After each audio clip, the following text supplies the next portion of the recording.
Magandang gabi. Mabibilis sa balita kasabay na uwian, hapunan at pahinga. Mga up-to-date na balita ngayong araw ng Lunes, garantisadong mabilis lang to.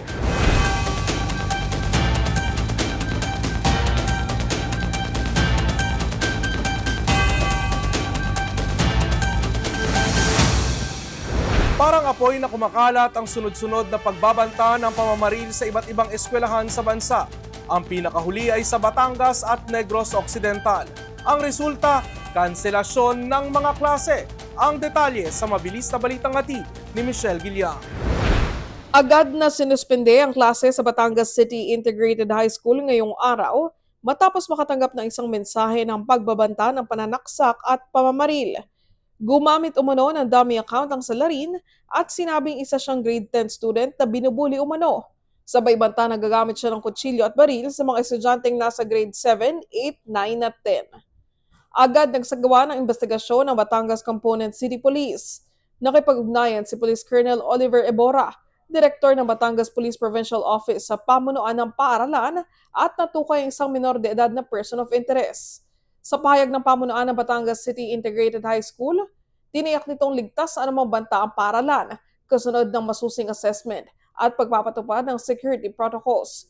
Kaya tuloy ang regular classes bukas, June 30. Sinuspindi rin ang klase sa Escalante National High School sa Negros Occidental matapos kumalat ang nakakaalarmang online conversation ng planong pamamaril ng isang mag-aaral nito. Sa viral Facebook post, sinabi ng uploader ng convo na nakita niya ang messages sa Facebook ng kanyang batang pamangkin sa classmate nitong nagngangalang Jacob. Sinabi umano ni Jacob na plano nitong gayahin ang pamamaril sa San Jose National High School sa Tacloban City at nagpakita pa ng baril na gagamitin niya umano. Dahil dito, nagkansela ng mga klase sa Escalante National High School at ipanatupad ang alternative delivery mode o pagbibigay ng learning activity sheets. Ito raw ay kasunod ng meeting ng pamunuan ng eskwelahan sa DepEd at PNP para masiguro ang kaligtasan ng mga mag-aaral. Para mapaigting ang seguridad sa mga paaralan, sinabi ni Education Secretary Sani Angara na hihiling ito ng pondo para makapag-hire ng security guards. Well, siguro kailangan natin ng pondo or ng position para sa security guard. Yun ang pinaka-important natin. Kasi nung nakaraan, nung bago pa ako naapo, tinanggal na po yung, nagkaroon ng rationalization eh. So tinanggal yung mga pwesto ng mga security guards. Ang iniwan nila, mga 200. Eh kung titingnan natin, 48,000 ang schools natin. So matindi. Yung ibang school, kailangan ng more than one security guard. So kulang na kulang yung mga plantilla items natin for security guards. Kaya i-request natin sa Department of Budget. Samantala, sa bayan ng Dumanhog sa Cebu, ipinag-utos ng lokal na pamahalaan ang total ban ng cellphone sa loob ng mga paaralan. Ayon kay Dumanhog Mayor Efren Gica, epektibo agad ang ban at agad na kukumpiskahin ang mga cellphone kung dadalhin ito ng mga mag-aaral at ibabalik lang ang cellphone pagkatapos ng school year. Ito raw ay para makafocus sa mga estudyante sa pag-aaral at pakikihalubilo sa kanilang kapwa. Natanong naman ng Malacanang kung pabor ito sa naturang ban. Humingi po tayo ng opinyon kay Secretary Sani Angara. Sa ngayon po ay hindi pa po ako nabibigyan ng update patungkol po dyan. Pero may mga schools na po, especially sa mga private schools, ay talaga pong ban ng cellphones during classes. So, ibinabalik naman to or hindi kailangan mailabas ito during classes. So, but pwede naman nilang gamitin, especially pag kailangan po ng mga sa emergency cases. Sa pagdinig ng House Committee on Basic Education and Culture, inihayag ng Department of Education ang ilang hakbang na kanilang ipinatupad kasunod ng malagim na pamamaril sa San Jose National High School. Ayon kay DepEd Assistant Secretary Roger Masapol, agad na ipinag-utos ang audit sa mga pampublikong paaralan para makita ilan ang may security guard, perimeter fence, handheld metal detector at walk-through metal detector. Nagkasundo na rin anya ang PNP at DepEd na dagdagan ng police presence sa mga eskwelahan at pagpapatupad ng emergency response protocols kung may active shooter. Pero po doon sa nangyari, yung active shooting po, napansin po namin na talagang hindi rin po talaga malinaw sa teacher kung ano yung sasabihin niya doon sa mga estudyante. Lalabas ba sila o dadapa or whatever. So dito po na-realize namin na kailangan po talaga lahat pa ng possible incident, violence or crime inside the school, mayroon pong protocol and then drills para po magkaroon po ng awareness po yung mga estudyante at yung mga teachers natin, including the parents.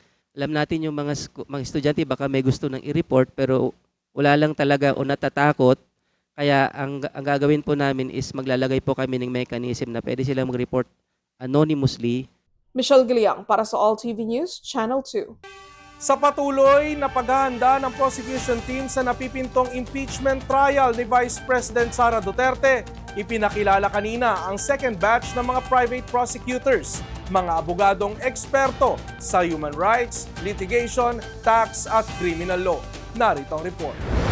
5 pang abogado ang idinagdag ngayon sa listahan bilang private prosecutors sa impeachment trial ni Vice President Sara Duterte. Sa House press briefing kanina, inanunsyo ni mamamayang Liberal Party List Representative Leila de Lima, sina Attorney Theodore Te, Reynaldo Robles, Arnold Labay, May Divina Gracia at Benjamin J. Tolosa Jr. na tutulong sa House Prosecution Panel. Ayon pa sa prosecution team, malawak ang karanasan ng mga bagong miyembro ng prosekusyon sa paglilitis at legislation, karapatang pantao at maging sa taxation. It is therefore our privilege to formally introduce the newest members of the private prosecution panel, as well as the panel's additional spokesperson and impeachment advisor. So ito po yung mga miyembro ng the second batch of private prosecutors. Si Attorney Theodore Te ay nagsilbi bilang dating Chief Public Information Officer ng Korte Suprema at may background sa usapin ng human rights. Sina Attorney Reynaldo Robles, Arnold Labay at May Divina Gracia naman ay mga dekampanilya na sa civil at criminal law. Ayon kay Attorney Labay, nag-volunteer daw sila para gawin ito. Dahil sa tingin po namin, hindi na pwede po yung pipikit na lang natin yung ating mata samantalang may mga nangyayari sa ating lipunan na hindi nakatanggap-tanggap. No? At hindi na rin pwede na isa walang kibo na lang natin. No? So nandito po kami, we volunteered because we want to help out in the process of accountability ordained in the Constitution. No? Si Attorney J. Tolosa Jr. naman na siya ring legal spokesperson ng House Prosecution Panel ay tatayo na ring prosecutor. Bukod dito, itinalaga rin si dating Surigao del Norte Representative Ace Barbers bilang spokesperson ng Prosecution Panel. Isa sa tinututukan ngayon ng prosekusyon sa impeachment trial ang usapin umano ng unexplained wealth ni VP Sara. And then yung tungkol naman po sa BIR tax records, that would be part of Article 2, unexplained wealth. Although po, as you recall, ay kasama na po yan sa mga naging proposals ng prosecution for the consideration of the defense and also the impeachment court tungkol sa pagbubukas ng BIR box na yan.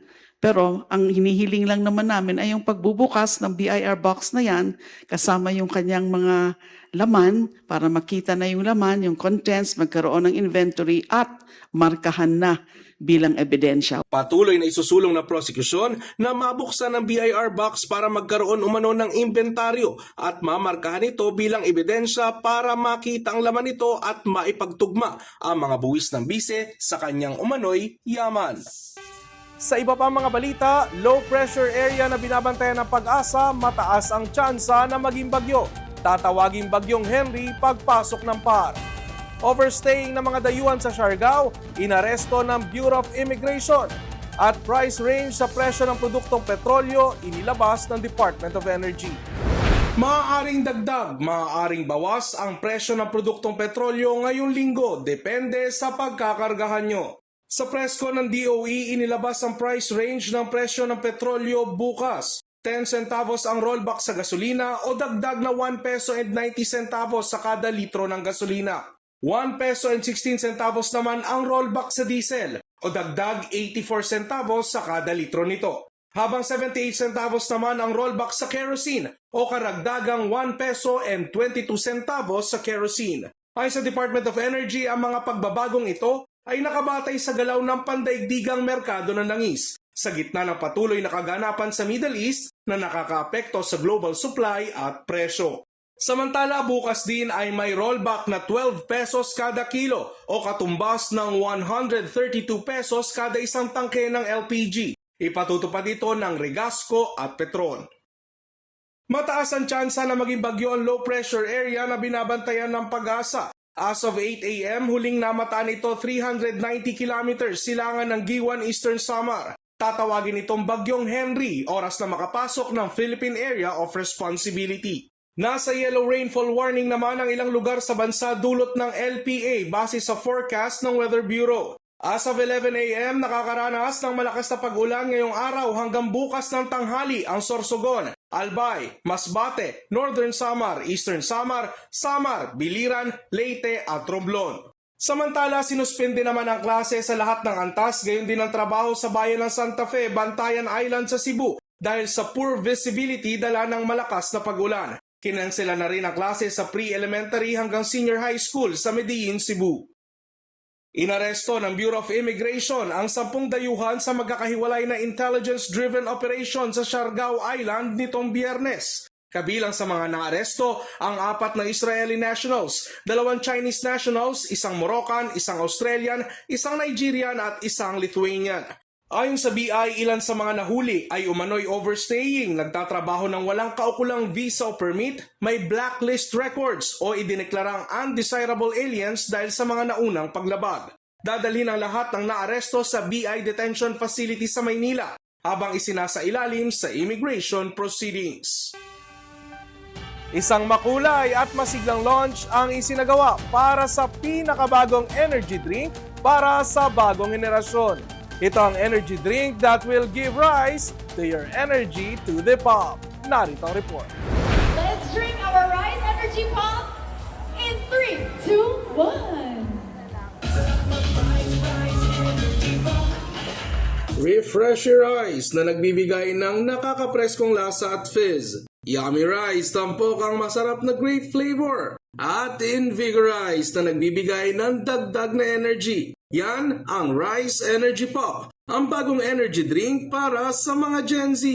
Ayon sa tambalang Rob Gel na Robin Angeles at Angela Muji, pasok ang inuming ito sa kanilang active lifestyle sa ginanap na Pop of Surprise media launch sa SM City, Manila. Ako po personally, nag-recharge ako with Rise Energy Pop and with food and snacks. Hindi po maiwasan na sunod-sunod po talaga yung schedule ng taping, ng promotions. Tapos may travel pa po for other promotions din sa ibang places. Nakakapagod din po siya. It's the perfect combination po. Ako po, long taping days. Para makapag-recharge, nagpe-play po ako ng mga relaxing na music habang umiinom ng Rise Energy Pop. Carbonated drink na less sugar, less caffeine mula sa Cobra ng Asia Brewery. Patok para sa mga kabataang on the go na naghahanap ng refreshing boost of energy. Bakit hindi tayo gumawa ng isang drink that will go beyond taste and refreshment? And that's how Rise Energy Pop was born. Ayan. Ito po yung drink, no, na kapag nakita nyo already vibrant, yung purple color niya, when you open the bottle, maaamoy mo agad yung grape, and when you try it, you will really experience yung sarap, yung lasa ng grape, and yung satisfying fizz. Ito rin ang best choice na inumin kung kailangan mo ng energy to enjoy the moment and celebrate small wins. The younger consumers today are looking for something enjoyable, flavorful, and they want better choices. And we're proud to share that Rise Energy Pop Grape is not just a better for you option. It is talagang masarap. Sarap mag-Rise, Rise Energy Pop!